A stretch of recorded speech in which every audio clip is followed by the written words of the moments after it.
사랑합니다. 네.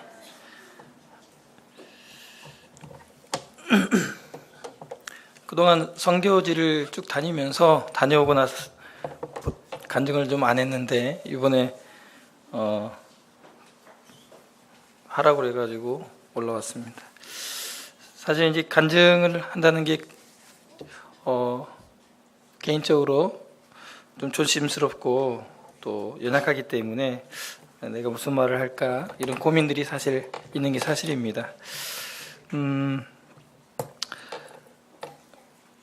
선교지 가기 전에 왜 내가 선교지를 가야 되나 이런 부분에 대해서 좀 생각을 많이 좀 하게 됐고, 또 누구보다도 그 선교지에 가는 일에 대해서 여건이 제 개인적으로 환경적으로 또 개인적인 영적인 상태에 이런 부분들이 많이 좋지 않았기 때문에 굉장히 망설여지는 그런 시간이었습니다.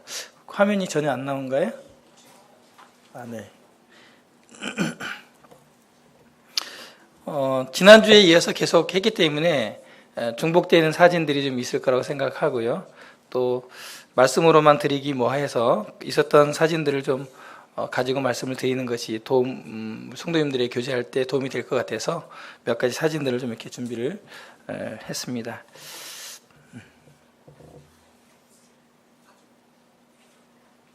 네.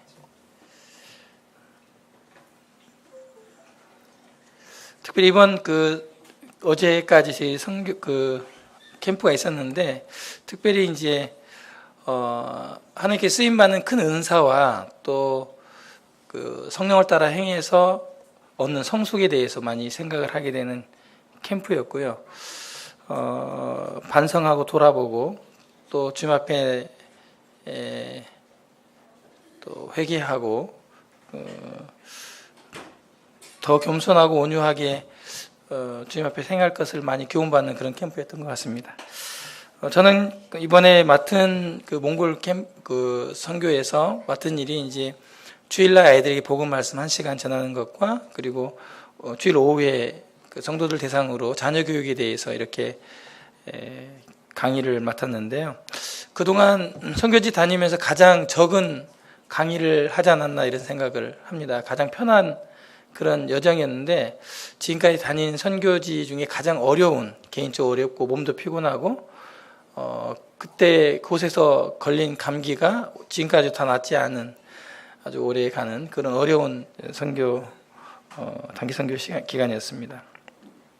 몽골에서 제가 몇 가지 이제 몽골 하면 생각나는 게, 첫 번째 이제 건조함과 시원함입니다. 제가 몽골 가기 전에 어떤 형제님께서 몽골 시원하지 않다, 덥다 이렇게 말씀을 하시더라고요. 그래서 제가 시원한 걸로 아는데요. 그랬더니 갔다 와서 얘기하자 그러시더라고요. 근데 갔다 와 보니까 시원하더라고요.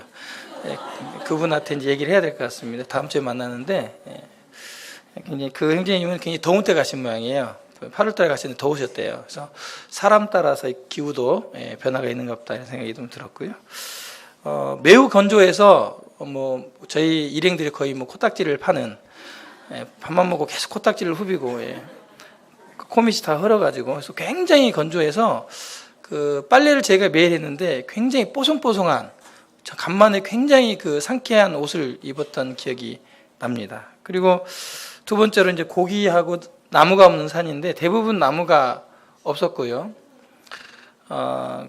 고기가 굉장히 맛있고 고기를 많이 먹는 그런 민족이고, 고기를 먹을 수밖에 없는 이유는 농사를 지을 수 있는 기간이 약 3개월 정도인데, 그것도 비닐하우스를 쳐서 조그마한 이런 이제 고추나 이런 것들 조금 기를 수 있다고 하더라고요. 그날에 나는 야채들을. 그래서 거의 야채가 많이 나오지 않고 길에서 거의 수입해서 먹기 때문에 고기를 많이 먹을 수밖에 없는 나라이고, 또 하나는 이제 너무 추워서요, 고기를 먹지 않으면 몸에서 병이 난대요.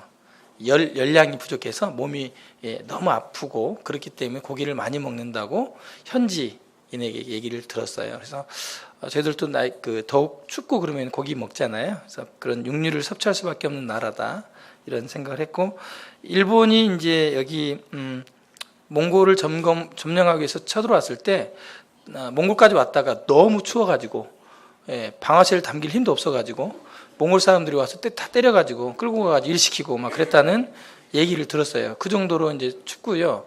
영하 40도까지 이렇게 내려간다고 하더라고요. 그래서 뭐 9월, 10월쯤 되면 이제 영하권으로 내려갔는데 별로 춥지 않다. 9월, 10월 달은 그러는데 영하 10도 정도 된다고 얘기를 하더라고요. 그러니까 저희 그분들이 느끼는 그 추위하고 저희하고는 많이 차이가 나는 것 같습니다. 나무가 없는 산이었는데요. 강우량이 적기 때문에 나무가 많지 않고 나무가 있는 곳은 대부분 강이 좀 물이 흐르거나 이제 그런 곳이었다고 이제 설명을 들었습니다. 자매님이 처음에 그 선교사 자매님 오셨을 때 몽골에 오셔서 향수병 때문에 많이 힘드셨는데 특별히 이렇게 자매님은 나무를 보고 숲을 보셔야 살 수 있는 그런 정서를 가지셨는데 몽골에 적응하고 나니까 한국의 산이 좀 답답하게 보였다. 브로콜리처럼 생겨가지고 너무 나무가 많다 뭐 이런 얘기를 하셨어요. 그래서 보기 나름인데 저는 그 이국적인 걸 좀 좋아하는 편이라서 몽골의 산도 참 아름답고 거민둥산이거든요. 풀만 있고 그런데 이국적이고 하나님의 작품을 좀 볼 수 있었습니다. 사도행전 20장 23절로 24절의 말씀을 잠깐 보시겠습니다.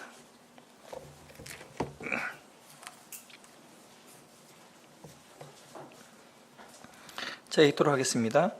오직 성령이 각 성에서 내게 증언하여 결박과 환난이 나를 기다린다 하시나 내가 달려갈 길과 주 예수께 받은 사명 곧 하나님의 은혜의 복음을 증언하는 일을 마치려 하면은 나의 생명조차 조금도 귀한 것으로 여기지 아니하노라. 이번 단기 선교팀이 사도행전을 계속 묵상했는데 이런 생각을 했습니다. 나는 왜 이 어려운 상황에 여건에서 선교를 가야 하나? 왜 습관처럼 매년 단기 선교팀이 꾸려지면 주저하지 않고 간다고 신청하는가? 자문을 해보았습니다. 외국 여행이 좋아서 그러한가? 또 그런 새로운 곳에 가는 것이 내가 즐거워서 그러하는가? 이번만큼은 가기 전에 너무 많은 그 여건들이 어렵기 때문에 마음이 무겁고 즐겁지가 않았습니다. 또 가보니까 그렇게 많이 이국적이고 즐거운 요소가 많은 나라는 아니었어요. 울란바토르도 150만인데 별로 그렇게 눈에 들어오는 것도 별로 없고 나는 왜 이곳에 왔는가? 이 부분을 다시 고민하고 생각하는 기간이었습니다. 몸도 아프고 컨디션도 좋지 않고 매일 기침하고 이런 상황인데 왜 난 여기 왔을까? 사도행 말씀을 묵상하면서 사도 바울이 예루살렘으로 가면 결박당해서 환난을 당한다고 여러 번 예언을 하고 가지 말 것을 간곡히 동역자들이 눈물로 만류하고 많은 성도들이 울면서 붙드는데도 이제 사도 바울이 가거든요. 그가 여기서 말하는 그 가고자 하는 그 목적, 뜻은 주께 받은 사명이었거든요. 주님이 이 일로 나를 부르셨기 때문에.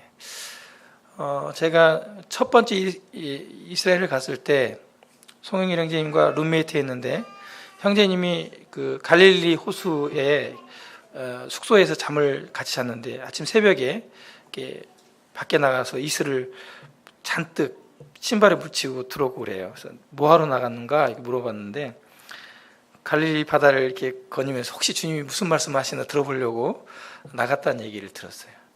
그래서 정신이 바짝 들더라고. 나는 그러면 형제는 주님의 음성을 듣고자 저러는데 나도 좀 들어봐야지 이런 생각이 들어서 이스라엘에서 이제 물었어요. 저도 그때가 40이었는데 앞으로의 삶을 주님 제가 어떻게 살았으면 좋겠습니까?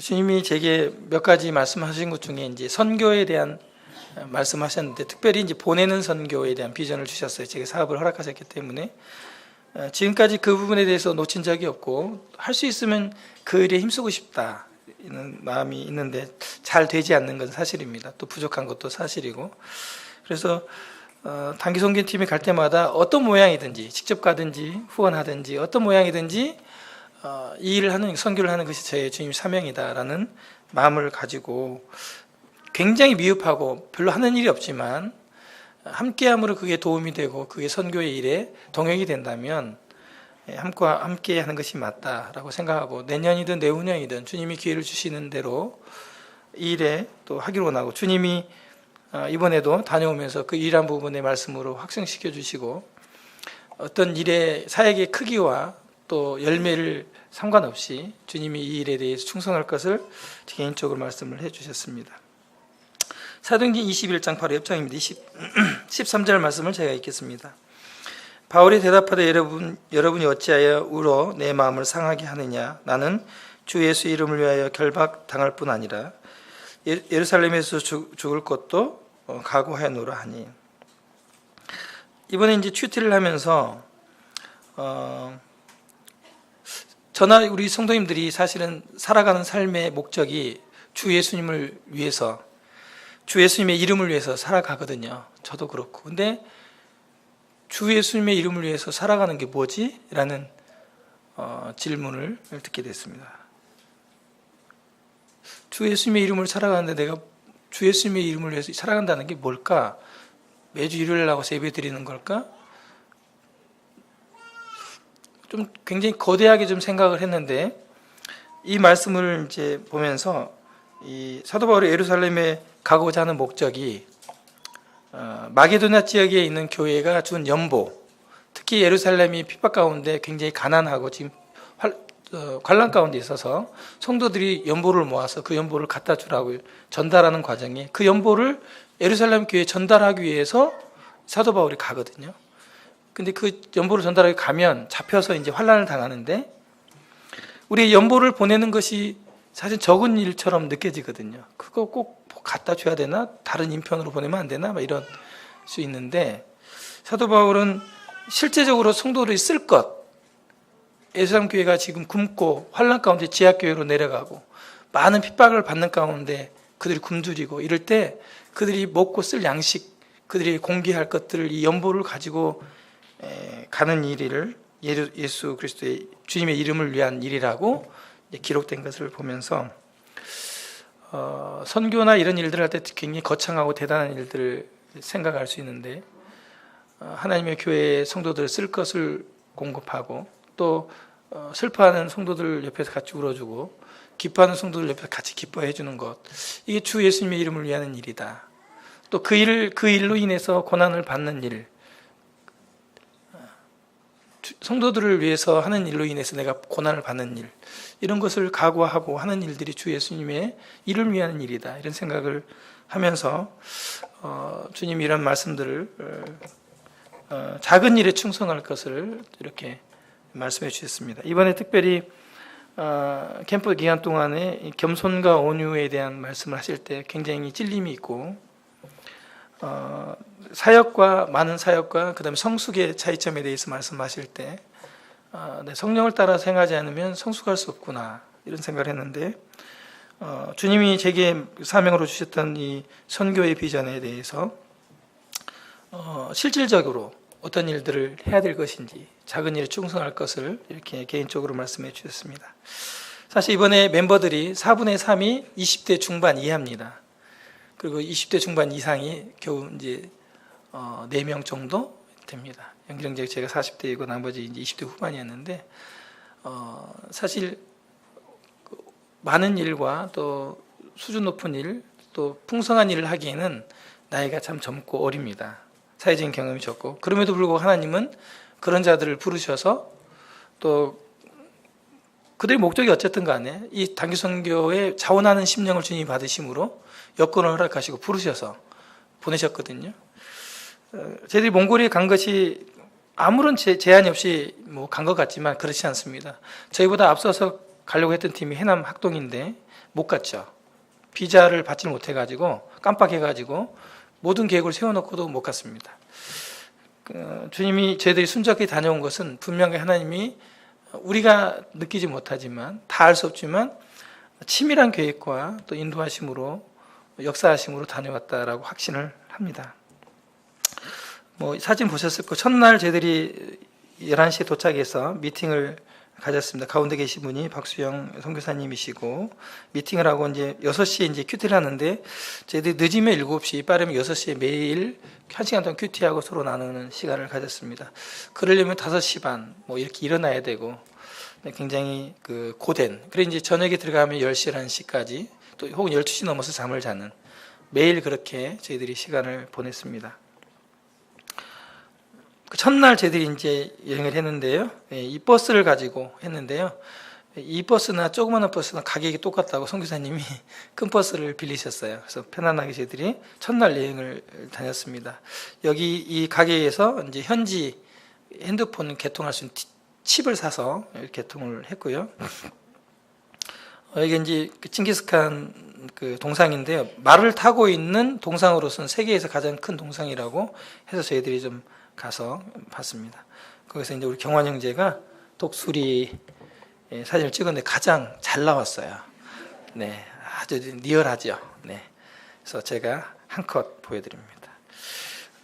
그리고 이제 말을 타기 전에 이렇게 사진 찍었습니다. 그리고 저희가 그 첫날 공원에서 말을 타고 이렇게 했던 평야입니다. 밑에 이제 게르도 있고 이제 음미자매 전광을 좀 보고 있고요. 여기 산에 좀 나무가 있어서 국립공원으로 이렇게 지정이 되어 있습니다. 그리고 이제 연기령 선생님도 말을 탔다는 거 증거를 보여. 네, 이 말이 살았을까요, 죽었을까요? 네, 알 수는 없지만 이 말은 결코 달릴 수가 없었습니다. 연기령 선생님, 뭐 더 큰 에피소드 있지만 넘어가도록 하겠습니다. 상상에 맡기도록 하겠습니다. 첫날 주일날 저희들이 주일학 교사들하고 했는데 여기 주일학교 그 교실이에요. 굉장히 잘 되어 있습니다. 분반 시간에도 이렇게 하고 있는데 여느 저희가 다녀온 선교지보다 가장 안정적이고 굉장히 어쩌면 기린높기의 분반 시간보다도 더 훈련이 잘 되어 있는 그런 이제 분반 시간을 제가 지켜보았어요. 굉장히 그 공산주의라서 그런 집중력이 뛰어나고, 이때 이제 아이들이 많이 나오진 않았는데 굉장히 선생님과 교감이 좋고 교육적으로 배울 점이 많은 그런 곳이었습니다. 이것은 이제 실내에 있는 아이들을 위한 세면대도 만들어 놓고, 그래서 상당히 그 아이들을 배려해서 공간을 구분해 놓은 이런 공간은 저희 교회가 없잖아요. 그래서 굉장히 그 어린 다음 세대에 대한 준비를 굉장히 이번에 건물을 지으면서 한 그런 표가 났습니다. 예배 시간입니다. 예배 시간에는 이렇게 이제 마지막에 이 울란바토르의 장로님이신데 나오셔서 이렇게 기도하고 떡을 나누는데 이렇게 앞으로 걸어 나와서 떡과 잔을 나눕니다. 몽골인들은 특별히 이제 유목민인데 호전적이고 자존심이 굉장히 강한데 자기에게 떡이 왔는데 자기를 주지 않고 먹을 걸 주지 않고 넘기면 거기에 대한 굉장한 그 자기 무시당한다는 그런 게 있어서 이 떡에 대한 의미를 얘기하고 또 침례받은 성도들 걸어 나와서 이렇게 하는데 보통 침례받지 않으신 분들은 이제 자리에 앉아 있기 때문에 이렇게 이제 문화적으로 행할 수 없다는 설명을 들었습니다. 저희와 같지는 않지만 그러나 이렇게 저희가 이제 서서 떡을 떼러 앞으로 나가는 그런 예배를 드렸는데 굉장히 생소했지만 또 새로운 느낌이었어요. 마음에 떨림도 있고 더 그런 이제 저희가 예배를 드렸습니다. 그리고 제가 특송을 그 말씀 전에 이렇게 했습니다. 저는 이제 말씀 시간에 송영길 형제님이 성도들의 말씀을 전했고 저는 그 주일학교 시간에 아이들에게 복음 말씀을 이렇게 전했고요. 네, 그리고 오후에는 이제 자녀 교육에 대한 강의를 했습니다. 자녀 교육이 강의를 하고 제가 몽골에 다녀왔는데 정말 강의할 자격이 없다. 제 스스로. 제가 여기서 외치고 말했던 것이 전혀 실행이 잘 안 돼요. 한국에 제가 와서 이것을 느끼면서 정말 그 가르침에 대한 어떤 그 이론하고 실제 부분에 대해서 많이 생각하게 된 그 계기가 되었습니다. 이날 저녁에 저희가 이 나라 이제 세종문화회관 같은 곳에서 우리나라로 말하면 이제 연극이나 그 나라 문화를 이해할 수 있는 음악 같은 걸 봤는데 저는 개인적으로 굉장히 감동적으로 봤고 몽골을 이해하는 도움이 많이 됐습니다. 몇몇 분들은 많이 이제 주무시고 그러셨는데, 그리고 월요일부터 아침 4시간 송영기 형제님 말씀, 총 20시간 이렇게 했는데 2시간 마지막 시간에 18시간 아마 말씀 교제를 하셨고요. 네, 이렇게 이제 말씀을 들었습니다. 이 이제 부부끼리 앉으셨는데 노송도입니다. 여기 모친님들도 부부이시고요. 네, 여기는 이제 딸하고 아버지입니다. 아들하고 아버지. 77세 된 이제 노모친이시고요. 이렇게 이제 말씀을 듣는 중에 이제 우리 교사들은 1층 벽에 이제 모여가지고 페인트를 준비해서 이제 벽화를 처음 스타트를 이제 하기 시작했습니다. 그리고 오후에는 우리 형제자매들이 계속해서 교사 강습했고, 첫날로 이제 운미자매님이 찬양지도 했고요. 옆에 있는 자매가 가나 자매였는데요. 둘째 날부터 송영길 형제님 통역도 맡았어요. 그래서 한국말을 아주 잘하시고 아주 은사가 뛰어난 자매였습니다. 네, 율동 찬양하는 모습이고요. 또 우리 경환 형제 분반 운영. 네. 네. 그리고 우리 테리 형제 레크레이션 강의 있었고요. 네. 연길 형제님 오전에 이제 말씀할 때 가나자매님이 이제 통역하는 모습입니다. 저희가 점점 이제 이렇게 해서 이제 벽화를 다 그리게 됐는데, 제 사진에 완성된 벽화를 찍어놓은 게 없어서 오늘 보여드리기 어려운데, 이렇게 전부 다 니은자 모양의 벽화를 그렸는데요. 저도 이제 동참을 했는데 생각보다 그 고되더라고요. 쉽지 않고, 또 감사한 것은 이 경환인재가 아주 탁월한 은사를 이 주님이 주셔서 아주 이 일에 쓰임 받고 하는 것에 대해서 굉장히 중간중간 되어가는 일들을 성도들이 보면서 굉장히 기뻐하셨습니다. 자, 이 그림을 좀 보면서 하나님의 일도 처음부터는 윤곽만 드러나고 이게 뭐 어떤 그림이 될까 잘 모르지만 점점 되어져 가면서 점진적으로 주님이 우리에게 보여주고 계시해 주신다는 것들을 좀 생각하게 됐습니다. 우측에 있는 청색 건물, 3층 건물이 이제 울란바토르 교회입니다. 지은 지 얼마 안 됐고요. 지하 1층, 이렇게 지상 3층으로 되어 있고, 1층은 게스트 하우스로 성도님들이 말씀 공부할 때 주무실 수 있도록 되어 있고, 2층, 3층을 이제 주일학교 홀과 식당, 그리고 3층을 이제 홀로 쓰고 있었습니다. 그 앞쪽에 그 예배당 앞쪽에 있는 울타리 되어 있는 그쪽을 이제 매입하려고 계획 중에 있다는 얘기를 들었습니다. 매입하셨어요? 매입하셨다고 그러네요. 그때는 매입하실 계획이라고 그랬는데, 그리고 이제 예배당에서 바라본 전경입니다. 약간 그 울란바토르 외곽 지역에 있어요. 가난한 지역인 것 같은데요. 어쨌든 형형색색 아름답게 느껴지는 그런 이제 마을이었습니다. 바로 예배당 앞에 이렇게 예배가 있는 여기를 이제 구입을 하신 거죠. 여기다가 이제 유치원을 지어서 교육 사업을 이렇게 할 계획을 가지고 있으십니다. 아이들이 노는 장면입니다. 몽골 아이들 흙 파고 그냥 이렇게 우리 어렸을 때 파는 거 똑같아요. 막 이렇게 하고 누워 있고 하루 종일 이렇게 놀아요, 그냥. 이 놀이터에서 이제 몽골 아이인데 한국 아이와 전혀 구분이 없어요. 아주 인상 깊었고, 많은 사진을 좀 제 개인적으로 좀 담아왔습니다.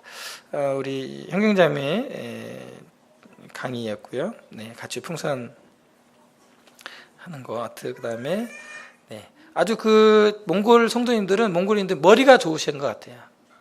머리가 되게 좋고 굉장히 손재주가 뛰어나고 뭐 이렇게 알려주면요 설명은 금방 글씨도 굉장히 잘 써요. 아주 그래서 여느 선교지하고 좀 다른 민족성도 다르고, 저희가 이렇게 점진적으로 조금만 도와주면 자체적으로 이렇게 참 그 모임을 세워가고 또 전도할 수 있는 이런 좀 귀한 교회로 느껴졌습니다. 네, 금방 만들어요. 그리고 이제 우리 해림자매 특강이 있었고요. 그다음에 저희들이 이제 통닭이랑 피자랑 시켜가지고 이렇게 이제 같이 마지막 날 얘기를 이렇게 소감 발표 이렇게 했습니다. 우리 모친도 하셨고 또 성도님도 하셨고요. 울란바토르의 이 장로 형제님이신 나이가 35으로 제가 알고 있거든요. 형제님이 이제 마지막 날 이제 그 소감 발표를 하는데 울먹이면서 감동스럽게 하셨어요. 이 몽골은 저희 나라와 어순이 동일해요.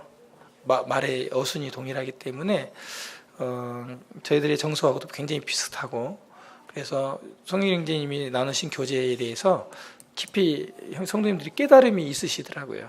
영적인 깨달음도 있으시고 잘 말씀을 받는. 그래서 그 다음 세대와 또 자기들이 어떻게 앞으로 해야 될 것인지에 대한 말씀을 감동하고, 정말 제가 이 소감 발표를 들으면서 굉장히 감동이 됐어요. 한 성령 안에서 정말 주님 안에서는 정말 인종 구분이 없거든요. 한 성령을 받은 성도들이 얼마나 이렇게 하나님 말씀으로 함께 이렇게 감동하고 나눌 수 있는지, 또 사랑할 수 있는, 이들이 사랑을 표현하고 하는 것들을 보면서 우리 한국의 성도들과 동일한 이런 정서를 느끼게 되었습니다. 또 우리 교사들도 이렇게 했는데, 나이가 가장 어린 순서부터 나이가 많은 순서대로 자기 소감을 발표했는데, 지은이가 생일이 제일 늦어서 먼저 시작해서 송영기 형제님으로 이렇게 발표를 했습니다. 마지막 끝나고 저희들이 전체 사진을 찍었습니다. 여기까지는 거의 제가 사진에 등장을 안 합니다. 왜냐하면 저는 사진 기자였기 때문에. 그래서 누가가 이제 사도 바울의 행전을 이제 기록하잖아요. 누가복음도 기록하고. 그러면서 이제 우리가 이제 자기를 지칭하기도 하고 이렇게 했는데, 또 이렇게 기자로서의 보는 관점도 또 있는 것 같아요. 현장에서 일하는 것들을 보고 기록하고 또 관점에서 볼 때 실제 현장에서 일하는 것보다 주님이 이렇게 바라보고 있는, 주님이 이렇게 보시는 시선에 대해서 좀 인식하게 되는 축복도 있는 것 같습니다. 또 하나는 제가 이렇게 드러나지 않는 거에 대해서 저 개인적으로는 축복인 것 같습니다. 왜냐하면 이렇게 드러나지 않는 거에 대해서 하나님이 유익에 대한, 드러나지 않는 유익에 대한 것을 맛보게 해주시는 것 같습니다.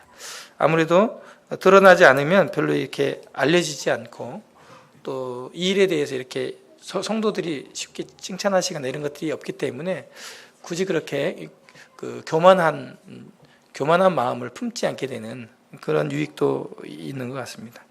그리고 우리 성도님들 이렇게 사진을 제가 찍으면서 전혀 이렇게 겨우 이제 7, 8일 있었는데 굉장히 이렇게 어색함 없이 주 안에서 정말 한국에서 다른 모임 성도들과 잘 어울리듯이 외국에 나가도 정말 친밀하게 금방 융화되는 이런 것들을 많이 곳곳에서 보고 그렇습니다. 마지막으로 왜 선교가 필요한가, 이 부분에 대해서 말씀을 나누고 오늘 간증 마치겠습니다. 로마서 10장 말씀을 잠깐 보시겠습니다. 로마 10장 12절로 15절입니다. 자, 읽겠습니다. 유대인이나 헬라인이나 차별이 없음이라 한 분이신 주께서 모든 사람의 주가 되사 그를 부르는 모든 사람에게 부여하시도다. 누구든지 주의 이름을 부르는 자는 구원을 받으리라. 그런즉 그들이 믿지 아니하는 일을 어찌 부르리요? 듣지도 못한 일을 어찌 믿으리요? 전파하는 자가 없이 어찌 들으리요? 보내심을 받지 아니하였으면 어찌 전파하리요? 기록된 바 아름답도다. 좋은 소식을 전하는 자들의 발이여 함과 같으니라. 몽골교회는 모든 게 다 완전히 부족한 교회는 아니었습니다. 어쩌면 우리 시골에 있는 여느 교회보다 훨씬 더 풍성한 은사도 가지고 있고 말씀도 잘 순종하고 잘 배우고 있는 교회인 것으로 느껴졌습니다. 그럼에도 불구하고 우리 한국이 걸어왔던 교회의 역사가 짧은 건 사실입니다. 하나님께서 주신 이 역사, 시간은 굉장히 중요한 것 같아요.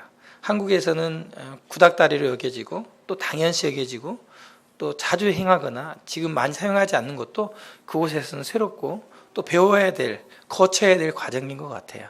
그러니까 그런 것들을 보여주고 그렇게 행할 수 있도록 해주는 것은 모델이 필요하고 전환자가 필요한 것 같습니다. 그래서 이번에 그 다음 세대 준비에 관련된 부분과 교사들의 관련된 부분들을 저희들이 같이 말씀을 나누고 왔는데, 성도들이 다음 세대 준비를 어떻게 해야 될 것인지, 또 교회가 앞으로 점점 이 세대가 어떻게 변하는지 말씀할 때 너무나 경각심을 받으시고 또 마음에 두시고 또 그 일에 대해서 즉시로 실행하고 이런 것들을 이제 보게 됐고요. 교사들이 오면서 이제 미션을 줬는데 이런 것들을 만들어서 사진을 올리자 그랬는데 한 자매는 또 만들어 사진도 올리고 이렇게 순종하는 걸 보았습니다. 저희들도 선교사님께서 한국에 오셔서 이 복음을 전해주지 않았다면 아마 다른 복음, 갈라에서 말하는 다른 복음에 저희들이 매여서 아마 헛된 복음을 믿고 율법적으로 행위로 주님께 나아가려다가 아마 고생하며 사는 일들이 많았을 거예요. 돌이켜보건대 온전한 이 복음이 선교사를 통해서 증거되고 그래서 모임이 이렇게 이루어지고 계속해서 복음이 한국교회에 이제 전해지고 있는데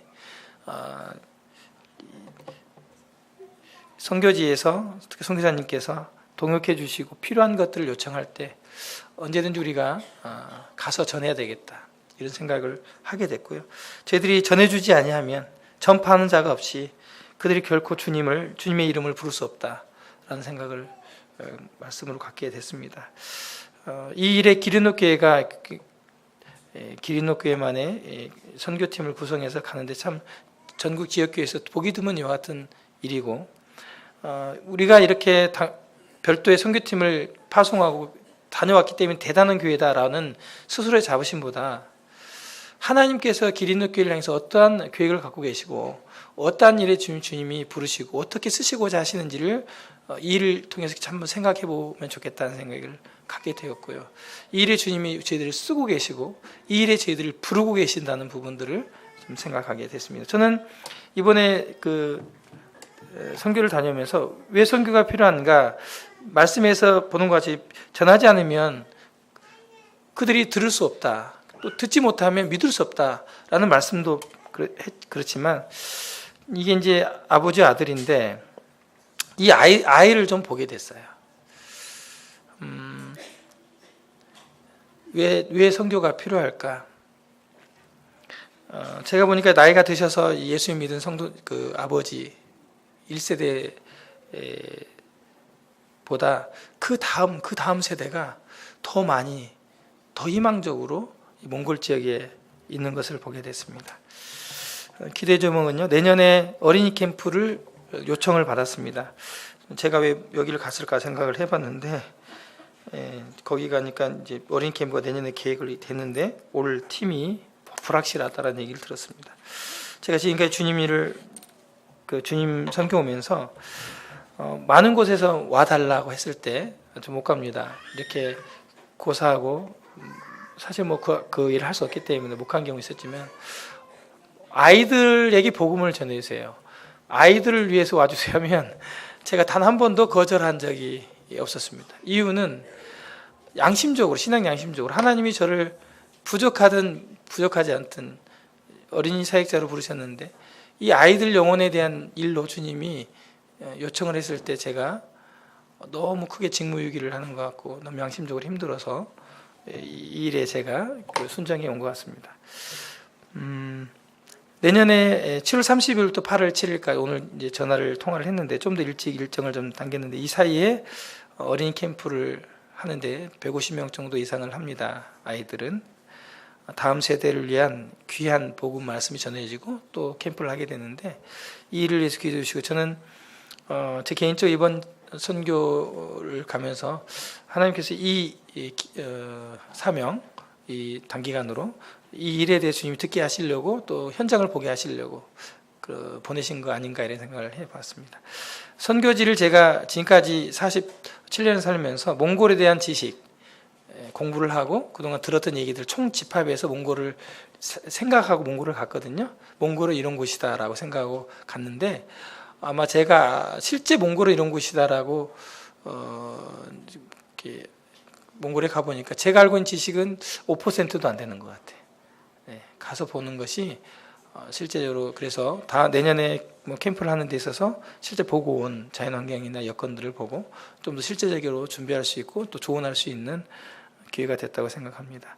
성도님들의 기도와 적극적인 후원 감사드리고 힘에 지나도록 헌신해 주신 거 감사드리고 또 우리 젊은 형제자매들이 이렇게 갈 수 있도록 우리 기린노교회가 하나님 앞에서 귀한 사역을 하고 있다는 것에 대해 참 감사가 됐습니다.